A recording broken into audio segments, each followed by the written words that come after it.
Hello and welcome to a special edition of the Sidesteps and Sosbans podcast. Joining me this evening, as always, is Mr. Hugh Griffin and our very special guest, Carwyn Tuipulotu. Good evening, gentlemen. How are you? Hi guys, how are you? Evening. I'm so Oh, excited for this one. We've been big fans of Carwyn for ages. We've spoken about him loads on this pod, so we're absolutely thrilled to have you on, mate. Absolutely gassed. I thank you guys. Big pleasure to come on and share my story and journey so far. So yeah, thank you for giving me the opportunity. Well, you've touched on it straight there, so let's dig into your rugby journey. Where did it all start? How old were you when you first, had a ball in your hands? Uh, so I've pretty much always had a ball in my hands since birth, but it started off in New Brighton Rugby Club.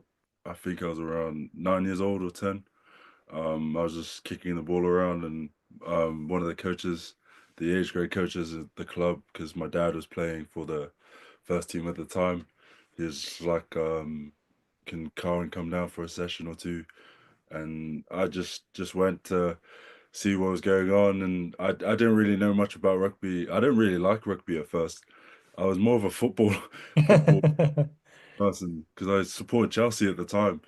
I know some people don't like Chelsea, but yeah, I was just like a glory hunter. So I just best team at that time. But yeah, so started off in New Brighton, and then luckily got a scholarship to Sedbergh School, um, and then got to Newcastle Falcons Academy through one of the coaches in the school. So I was associated with that for a while, and then got approached by Scarlets whilst playing for Wales under-18s, and I was quite young playing the under-18s. I think I was 16. Wow. Playing with the likes of like Louis Rees-Zammit. I'm trying to think who else. Yohan Lloyd, Sam Costello.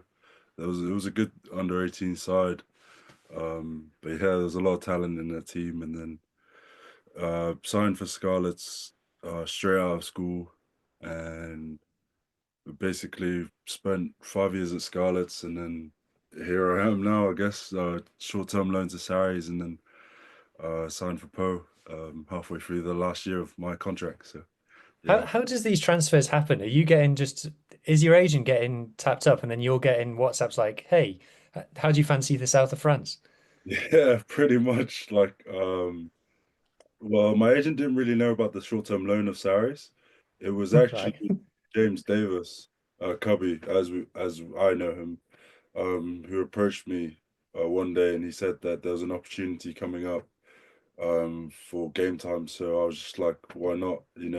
A great club to and a good environment to be in. So I just thought, yeah, I just said yes because it was getting to a point, especially this season, where I needed to play, and I felt like me just holding the bag and just training and not playing is doing a lot of harm to my career and development as a player. And I had like a honest conversation with one of the forwards coaches, so Albert Vandenberg, and Hmm.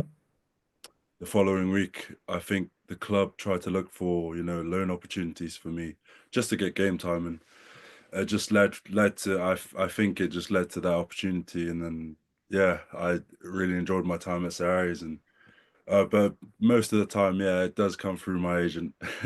He gets and I think I remember playing the first Sarries game, and then after Try on debut.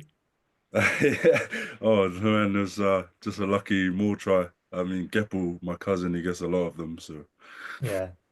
yeah, after the Sarries game, my agent came up to me. He was like, "You on the plane Tuesday?" I was like, "What?" My head was like spun. Because like I was already just a whirlwind, like happy scoring a try on debut and playing for a great club like Sarries, and then he just told me I could be on the next plane to France. I was like, "Oh." I was a bit shocked. Um, but yeah, luckily Sarries wanted me for another week, and then just played one more game against Scottish, and then basically the next flight out. So yeah, it was pretty crazy few weeks. I read that you said that the time at Sarries was eye-opening. What did you mean by that? I think it was more of a culture shock. So like they get treated really nicely. Like I'm not saying that Scarlets don't treat the boys nicely, but like their kit gets washed every day and like everything is pretty much done for them. And like what am I trying to say here? It's just the way, yeah, like I know it's some clubs are different, but it's just and like how close knit the group is. Like I know there's a bit of it's a bit of clique in some clubs, but it was very nice to see like, and I knew for some of the boys like before playing with them and against them, so I just smoothly like transitioned into the group, and I didn't have to like spend too much time getting to know them as I was pretty much like good mates with them, most of them. So yeah, it was just like a different culture, like so it was good. Yeah, awesome. So talking about yourself as a player then. So I feel like a whole of your career so far, and it's like it's still mad how young you are and how early you came on the scene. But from that moment, it's always been people talk about what kind of player you are. And there's been people trying to imprint on you what they think kind of player you should be based on obviously your name and like you're this huge, massive physical guy and stuff. But in your own words, like what kind of player do you think you are, and what kind of player do you try to be in terms of playing style? I just think I'm a player that wants to be selfless and carry for the team. I just think I'm a ball carrier, and I want to carry for the team. I want to work hard for the team, and yeah, just a team player and the ball carrier. That's what I describe myself. And as you touch on people trying to imprint on me and stuff, like ever since I was a kid, there's always been pressure on me. Like even since 16, there's been like articles and loads of media being written about me. Obviously, I'm trying to ignore it, but there's always pressure. And I had a really nice phone call with Dwayne Peel, and he was basically saying like, I can go out in France and play with freedom, and that's what I've been doing. And he said, just play with a smile on your face, and like it was really good advice from him. It was just nice to hear and like refreshing. So yeah, that's what I've been doing these last few weeks, just playing with freedom and enjoyment, no pressure or expectation, because people don't really know who I am in France. So it's nice to just go out there and try and make a name for myself, you know? Yeah, well, they got a few. They got not shy of a Tuipulotu or two over there over the Yeah. years and things. So But so like you came through with the Scarlets, and we had like then you came obviously being a number eight, and the number eights that kind of preceded you were Uze Kassim, who is still tearing up trees for Bayonne at the moment, and then you yeah, got Callum Mahoney, who's tearing up trees for Vaughan at the moment. So you were kind of like, oh, it's the next one, and yeah. that was kind of the perception. But speaking of Callum Mahoney, like you made a really nice, I can't remember whether it was a socials post or an interview you gave about the kind of mini tribe of the Scarlets of all of the guys, the Tongans. So yourself, Ver Fafita, Sam Lousy, Calmafoni, obviously while he was there. Tell us a little bit about that and how that helped you, and just the kind of give us some of the gossip about those guys. So basically, there's four of us, and Siona's the old head, so he's like the chief.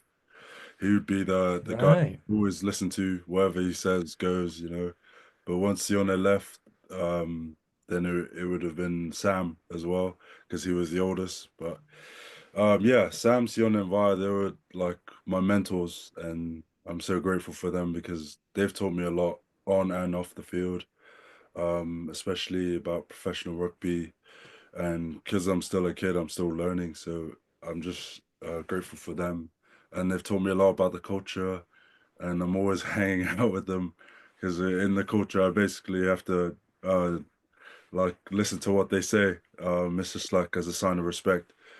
But yeah, it's just really nice to like learn from them and their experiences as they've been through like similar careers. So yeah, no, I spent the Christmas with at Va's house for the whole month because my family were away in Fiji for my sister's wedding. So it was Oh, really awesome. yeah, it was really nice to be at Va's because he was just giving me advice for the whole time I was there, and for me to just keep my head down and keep working hard, even though I wasn't getting selected and was feeling pretty frustrated and down. But I was glad he was there for me and Sam as well. So yeah, definitely really grateful for them. Well, us as Scarlets fans, we love Sam, and we've like kind of idolized Ver Fafita. We're like, oh my God, we've got Ver Fafita. He's amazing and stuff. So, like, what's he like? Is like in like training and things? Is he kind of like a I don't need to train. I'm Ver Fafita. I could just rock up on Saturday and play the house down. Or is he No, like he's intense? Isn't he intense that's trainer? very intense, humble guy. You know, he's not a guy who thinks he's all that. So he's not that kind of player. He's someone that wants to work hard, but also like help the younger boys that come in, especially the academy lads. So I think, and the same as Sam. So same goes for Sam, and Tione. But I think that also like labels the importance of non-Welsh qualified signings, in my opinion. I know for me it's a bit different, but especially for those younger kids who are coming through the Welsh system, I think it's very important to have those players who come from different backgrounds for them to learn from them and experience, and that's why I'm still doing it Po. I'm learning from experienced players of, who've done it and been at the international scene, such as Ignatius Callis, I think, and Lakima Tangi There's a few Mm. nationals at the club, and I'm just learning from them. And obviously, you got the French superstars as well, Gaetan and Theo, the winger. So yeah, man, there's a lot of good players at the team. So Yeah, I'm going to ask you about them in a minute. We've read you talking about how your ambition is to play for Wales, and we're all massively behind that. Would you think about playing for Tonga? I can tell that means a lot to you, your heritage. yeah, I mean, there's obviously a lot of problems going on behind the scenes, Yeah. and my dad obviously knows a lot more because he was in the Tonga team for '99. So they would have been paid like pennies, not even that much, but I think it's still the same story to this day. So if it changes, I would love to. And if the opportunity came up, like I haven't had any communications from the Tongan coaches, so I'm still trying to work towards that Welsh dream. I see myself as Welsh through and through. So I've always got that heritage in me, but I still have that Wales dream in my head. So hopefully one day, but we'll see. The Wales is very blessed with back rows. There's a lot of young superstars coming up. Morgan Morse, Mackenzie Martin. So that's the competition I got to deal with. But yeah, hopefully one day we'll see. Yeah. Well, you keep putting up numbers like you've been doing for Poe lately. That's That'll it. take care of itself.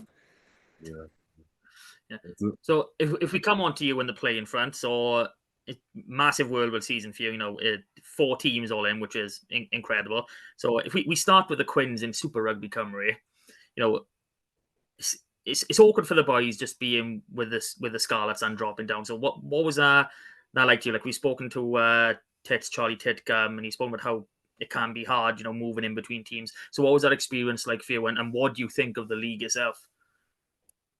I think the experience was really good. I think obviously the boys at Carmarthen, like they've like been very friendly and open to helping us like understand the systems and the calls and everything. And I feel like they've helped us a lot. And it's like I said, like we get to play with freedom. We don't have the pressure. Obviously, there's coaches watching and stuff, but it's nice to just express ourselves and play. And I think the league is really good. It's a good platform for young kids to go out there and like play because there's some kids that's in the system but they're not playing, the URC. So I think it's a good platform for those, especially the under 20s. It's an important league for those boys. So I think it's crucial. It's crucial that they have that league to have game time because I think game time is just important, and for the development of the players. So yeah, I think it's a great league and the experience is good. It was nice to find some form playing in that league. Especially this season as I didn't get much URC game time, so it was nice to play a bit of the Super Rugby Cymru. So if we fast forward a bit, not even that much. I mean, you played for Quins, I think 28th of December, and within 2 months you've played for another 2 teams, which again, just crazy. So you've touched on your time with Saris. How are you settling in down in Po? Yeah, really good, thank you. The fans, the people there, the town is beautiful. You know, the weather, it's like 15 degrees every day. It's always sunny, and I think I've settled in pretty well. Obviously, there's a language barrier, but I'm really grateful that there's English speakers there. So I think Po is known to be like one of the best teams to transition in from like English speaking. So yeah, grateful to have like English players like Harry Williams, Dan Robson, Joe Simmons, and obviously there's a few foreign boys who speak English as well. There's a few Georgians there. The captain, Becca Gugard. I don't know how to say his name, but Yeah, we know what you mean. he's become like my mentor, number 8 wise, because Awesome. he's a very good player, and I want to learn from him. So yeah, there's a a lot of good players in that team. So I definitely feel like I've settled in well, and I'm also taking French classes at the moment. So trying to brush up on that because I learned a bit at Sepa school, but it went from one ear out to the other. So I wish I took it more seriously because I never thought I'd play rugby in France, but here we are. So yeah. Yeah, that's awesome. So when you go there, do you like I know like with like Toulon, right, own like properties and stuff for the players to go and live in. Is that the deal? Like they've got like you go in one of the houses and things. Are you sharing with anybody? No, so I've got a lovely apartment in the town center, and they've got like links with the agencies, like renting agencies and house stuff. So they sorted me out an apartment, which is great, and also a car as well. So that's really with Citroen. So 2CV. yeah, so it's actually quite nice. But yeah, no. Yeah. Just remember to drive on the other side of the road and you'll be Oh, I know. Honestly, I had a traumatic experience. fine. I was coming up to a roundabout, and obviously we're on the right. It was a small roundabout, so luckily there was no casualties. But there was a car here, and then there was a car here as well, and they all stopped. They all stopped and looked at me, and I went around the wrong way. I went around the wrong way, and I just felt completely embarrassed, and I had to go back into like the lane. But I was just like, oh my. I think they seen that the car was a section car, so they must have think like I was foreign. So they were just laughing. I could see them laughing in the car. I was like, oh my gosh, I've embarrassed myself. Does everybody in does everybody in the town like know all the players? Because obviously like rugby's ma massive down there. We'll come on to that talking about that in a minute. So surely like everybody knows who you are in the street and stuff. I think there's a lot of passionate fans like getting to getting a taste of my first home game was unreal. Like I can't explain to you like the chants and the singing was just unbelievable. And it was pretty much a sellout stadium. I don't know, but it felt like it.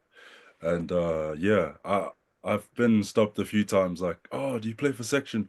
But obviously in French, and I'm like, oui. I just I just have to say je parle pas français. And that's the only like phrase I've learned because I have to like polite Yeah. I don't speak French. But yeah, there is a lot of people who like try and stop me, but yeah, in the town. Yeah. I went to holiday I went to France for the World Cup and Yeah. I had a French jersey. Actually, I wore this jersey to Scotland. For the audio listeners, I'm wearing a Tonga jersey. I wore this to Scotland versus Tonga, where Yeah. Vaya and Sam were playing, and I took my Scarlet scarf. But I posted a picture, and Sam liked it on socials, but Vaya didn't. Oh, Um, so where I'll was I bet going that. with this? Oh yeah, so I was wearing a French jersey around the town, and the guy came up to me and started talking to me, but in French, and I was like, I oh don't no. know. And once I said to him like, I don't know what you're talking about. Yeah. He looked like mortally offended. He was like, how dare you be in my country wearing my jersey and not speak French? Oh, there. I've had an experience with, like, even the cashier at the shop. I was like, "Do you speak English?" And then she just like didn't say anything, just a straight like face. resting bitch face. I was like, whoa. You know, some French like people are like very, you know where you stand. So it's just like fair enough. Yeah, But but tell us a bit more about playing in the top 14 because it just looks like pure cinema. Like I it watch it all the is. time and it just looks amazing. Is like when you go out on the pitch, it's like, wow, a lot of people in here. Yeah, so like I don't know if you follow me on TikTok, but I've started to do like vlogs just so people like can see Oh, awesome. from a player's point of view, but especially like in the UK because I've not like experienced a league that's almost cinematic, like you say. Like the players that are playing in the league and the quality is just so high standard, and it's a fast game, but it's also very physical. There's big men, so like you don't really know what to expect, and anyone could be anyone. So it's like no one's really an underdog, and I guess obviously there's Toulouse, which is basically the Leinster, the league. Um, Yeah. but no, apart from that, like playing in the top 14 is unreal. Like it's so cool, and getting to see like players that I've watched on TV is like whoa, like pretty starstruck, you know. I like looking up from the scrum and seeing Gail Fiku, like I was like, Oh, yeah. oh, you know, it's almost like a dream.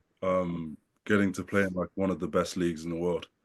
You know, so Yeah, from well, you've had some good results lately. So you've won Poe have won two of the last three. You battered Racing on the weekend. You beat Perpignan as well. You had a narrow loss away to Stade Francais. That looks like a mental game, 39-37. yeah, we That's should have won. crazy. Yeah.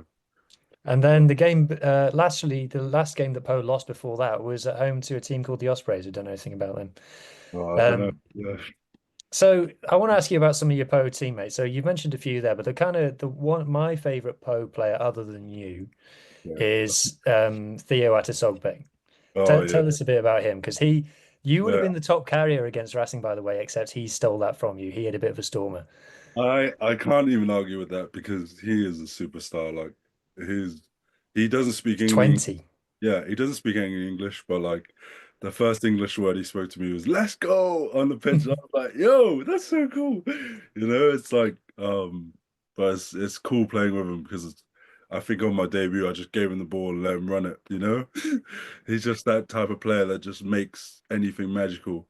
Like he'll just do something and then be like, "Whoa." So definitely like a player that you must have on the team. So I hope he gets picked for France this week against Ireland. So yeah, it's so cool playing with him. So Yeah. And his French teammate, Gaetan, got the double as well. What's he yeah. like? Oh man, so he can speak English. He's French English or something, but he speaks really good Oh English. yeah, I think I read that. He's qualified to play for England as well. Yeah, I think he's made a decent choice, to be fair to him. Yeah, so nah, he's a really good player as well. Really great player. He's awesome to have. Like outside of me, I'm always trying to look for the off out the back door offload for him because again, he's a player that can make anything happen, you know, like magical. So but yeah, I've gotten to know him a bit more because he can speak English, so it's nice to get to know him a bit more too. So yeah. I know these boys are younger than me, but I'm a bit starstruck because I've watched Yeah, Six Nations and I'm like, whoa, you know, it's awesome. yeah. But I mean, he's not quite Joe Roberts, but he's decent. Yeah, yeah, he's decent. Yeah, I can't talk with yeah. Joey Robs is the GOAT. Happy someone said it. And So, Eddie, you can't, yeah, Eddie James as well. Oh yeah, so yeah, definitely. You touched on it a bit with your time at Saris, but what are the sort of culture or attitude differences you see in here in Pau? Like, and you've already mentioned, they set you up with an apartment and a car, so that's just crazy from the get go for us. The culture is actually pretty cool because like it's very laid back. They have like double days, but in in France, it's like almost normal to have a nap midday. So we have a big break, like a 2 hour break in the middle of the day. And then like after we have like training, but obviously I can't nap because I'm used to like straight, you know, bang, bang, bang, and then finish. like with Scarlets, but yeah, with the culture there, it's good. Like the coaches are very passionate people. So even though I can't understand the meetings, I have translators next to me, but like I see like they're very passionate and in every meeting, and the culture is good. I think and the food's amazing. It's dangerous, but it's amazing. Yeah, well, yeah, don't watch out for the croissants. I think a Yeah, few have bread fallen at victim. every meal, and I'm like, oh my goodness, because my first week with Poe, we had a training camp up in Marcoussis, so the France training center, and I just felt like I was eating and training, like eating loads of food. I was like, wow, I need to stop because yeah, I'm actually playing rugby, not here on holiday. But yeah, no, the culture's really good, and the players there, they're great, and even the French boys, they make an effort with you, like everyone greets each other, they're like ça va, ça va, ça va every morning, it's just like almost normal to like shake the hands of someone, to greet them. But yeah, no, the culture's great, and I'm really enjoying it. So yeah, So now that's all the serious stuff. So we've got some quick fire questions for you. So basically, top of your head, they're really simple. Just answer as fast as you can. So, do you think you're ready? That's my first question. probably not. Probably not. It's Probably. always a good start. Here Okay. So, tea or coffee? Coffee. Early bird or night owl? Early bird. Up and under or crash ball? Crash ball. Crash ball. Favorite player growing up? Favorite player growing up. Sebastian Chabal. No, If you have any superpower, what would it be? super speed. Super speed. Nice. Wow, because you've already got super strength. Yeah. Yes. I'm slow. I'm too slow. Okay. If you could be any animal, what would it be? Good question. I want to say panda. I want to say panda. Panda. A panda? It's just very relaxed animal, All right then.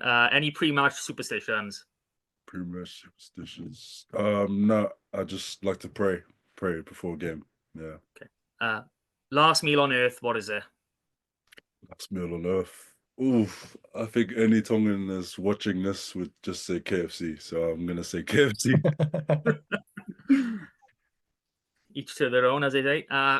You can you got your own dinner party. Any three guests, past, present, wherever. Who are you having at the table? Oh, here we go. I want The Rock. Who else? Good start. I'd like to have Jonah Lomu there. And who else? Who else? Probably my girlfriend, because she'd be mad if I didn't invite her. So Does yeah. she like Jonah Lomu? Is she a big fan? Yeah, she plays rugby, so Does she play for the Thunder, right? she plays for the Wolfhounds in the Celtic Challenge. Ah, So she's Title winner. she's been on fire lately, so definitely better than me. So yeah, one to look out for, guys. So yeah. Awesome. That's cool. yeah. So yeah, The Rock, Jonah Lomu, and then my girlfriend, 'cause she'll probably get mad at me if I didn't invite her.